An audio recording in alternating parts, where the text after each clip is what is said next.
we have one more keynote, and it's really a very exciting keynote revolving about how to build AI systems fast, because everything is changing really fast, but not everything is catching up fast enough. We're going to be hearing from Vanja Josifovski, who is co-founder and CEO of Kumo AI, and he's going to talk about and review the challenges and opportunities of building AI systems. Very important because, yeah, if we don't keep up with one thing, the other thing doesn't work properly, and I'm very looking forward to what he has to say. Please put your hands together for Vanja Josifovski. Thank you for being here today. Hey, everybody. Thanks for staying till the end of the conference today. So this is, I think, the last talk of the day. And I was listening to the last few talks and throughout the conference, and we heard a lot of talks about AI and different kinds of AI, honestly. Fascinating advancement in video and in text. But if you look at the majority of the use cases the regular enterprise have, they're predictive. You want to know what your clients will do. You want to know, how they're going to react to the content. You want to know what's the best content. And that's what I'm going to talk about today. Because this type of AI has been around for a while, but it's still very hard. It requires skilled teams with a lot of skill in engineering and data science to build this. So we're going to talk about a new tool that we have produced at Kumo that will allow you to do this type of AI yourself and without needing really skilled engineering teams, using a new technology that's called graph learning or graph neural networks. Okay? Our tagline at Kumo is "Query the future." We want to build we're building a crystal ball that will allow you to pick in the future yourself and get answers to all these questions. So let's see how this works. So in this talk, I'm going to first motivate a little bit with a few use cases. And this should be familiar to most of you, but let's go through a few of those. And then I'm going to actually talk about the technology. So it might be a little bit more technical than the previous talks. But I want to convince you that you and all of you here can use this tool and do predictions from your own private data. In that way, this is going to be a little bit different talk, because we're going to talk not about LLMs and generative AI from publicly available data. We'll be talking about how you're going to make predictions from your private data. So let's start. So this revolution has been around. I mean, you all know that you have to use your interaction data, web data, transaction data to predict what your clients are doing. Gone are those times when you walk into a small store and there are 100 items to choose. Usually when you go on the web, you have millions of items to choose for. And when you have millions of items, you have to have some kind of a way to select. And this is where algorithmic predictive AI comes in. There are many different kind of cases of predictive AI, but one thing is for sure, being predictive and not reactive is much more beneficial for your business. Retaining a customer is much simpler, 5x cheaper than actually acquiring a new customer. And then so on down the funnel, as we're going to look, there are many different applications of predictive AI that, in literally every enterprise around the world. So the life cycle of the client is long. And first, where we come in identifying the right clients. So who are the people that will get value of your product? Who are the people that will actually stick with your product? Who are the people that will buy your product at the right price? And then from there on, we want to expand the spend. What is the right content? What are the right offering? What are the right incentive for clients that we provide? And so going down the funnel, then what will improve retention? What are the right incentive for our clients? All these problems, the tens of different problems that you need to apply. In my prior job, which was a larger internet company, I had about 430 models in production. And all these models were, I would say 90% of those were predicting user behavior in different points of the usage of the product. And every successful enterprise eventually will end up with hundreds of different models that you need to produce. So finally, if you have demand in operations, you have to predict a lot of things on the demand side. It's like where is the logistic issues? What kind of product should I supply? Forecast how many products I'm going to sell. All of these problems come in the domain of the predictive AI. So now, predictive AI is very difficult to implement. There's so many cases of that. It requires skilled workforce and multiple different type of workforce. You need data engineers, you need data scientists, you need MLOps to deploy this. from the moment when you decide you need a model to the first deployment, it usually takes months. So that's the opportunity cost here that's lost when you use standardized kind of a tool. And data scientists are hard to hire and the quality varies. So you can hire good people or not, and it's kind of hard to determine how the team is working. And sometimes the models are suboptimal. Finally, this is really, really costly in terms of infrastructure. And so why is this the case? Why are we in this state of this being still costly after over a decade? Well, the key reason for that, and this is where probably we differ in this talk from the other talks you heard, is that the bread and butter of every enterprise, of most of the enterprises, is relational data. That's the data you capture about usage of your product. That's your transactions. That's what you know about your clients. That's what you know about items. And relational data is in these relational schemas where you have tables that are connected with foreign primary keys. This is 50-year-old kind of thing, but it still powers most of the enterprises. Now, the fact is that learning over relational data is still very difficult. And the reason for it, to take something which is fairly complicated technologically and distill it to a few words, is that on one side you have this relational schema, and what the learning platforms take, the optimization cores take, is they take a training set. And a training set is a set of training examples. Each of them have a label which indicates if, for example, if there has been a purchase or not.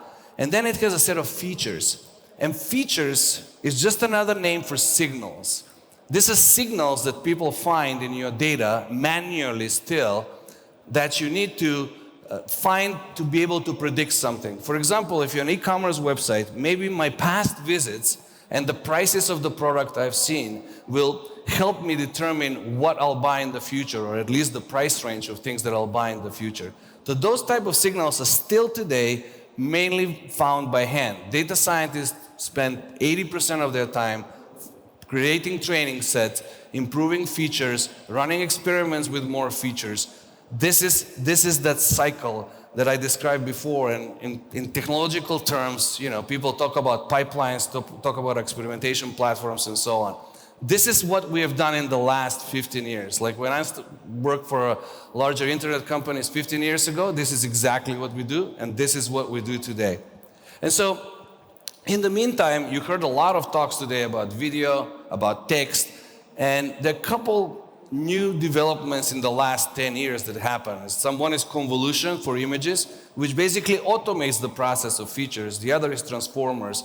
The T in GPT actually means transformers. It's a technology that finds those features automatically for computer vision and text. Now, why hasn't this transitioned to your relational data?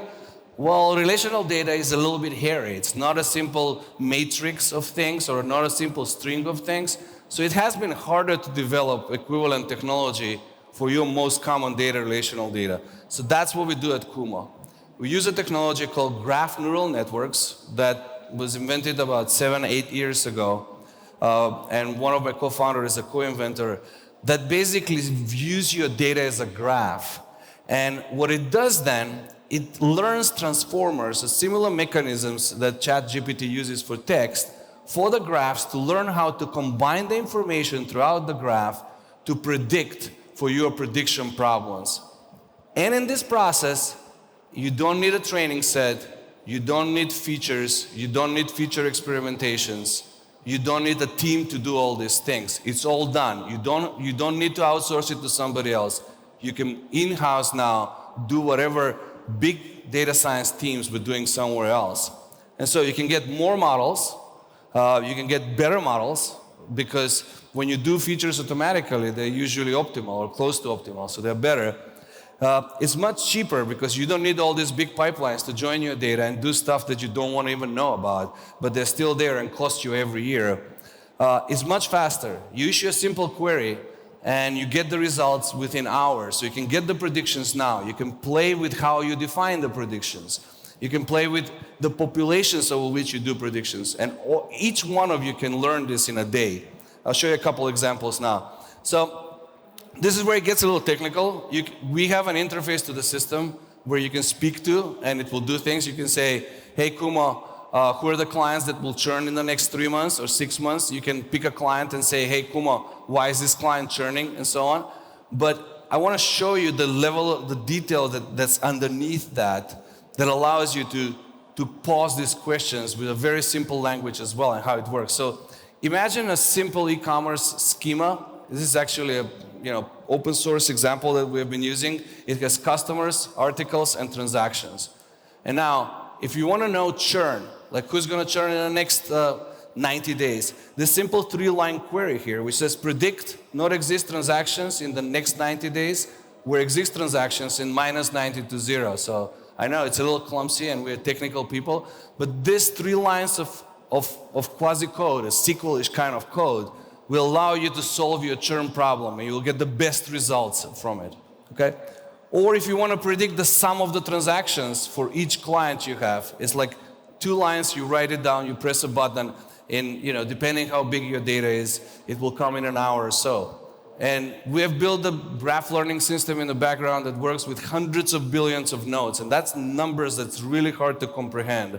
So even the biggest enterprises in the world can fit into this kind of system, and you can ask this simple kind of queries and get results. So here, we're about 2-year-old company, and we have a few clients, and here are a couple of studies that we did. For example, the largest, or one of the largest food delivery company in the US uses the platform to do cross-sell.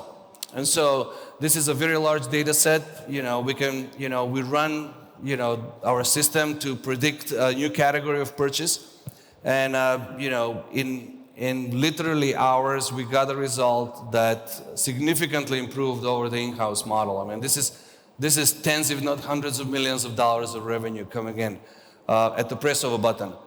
Our customer is an online retailer.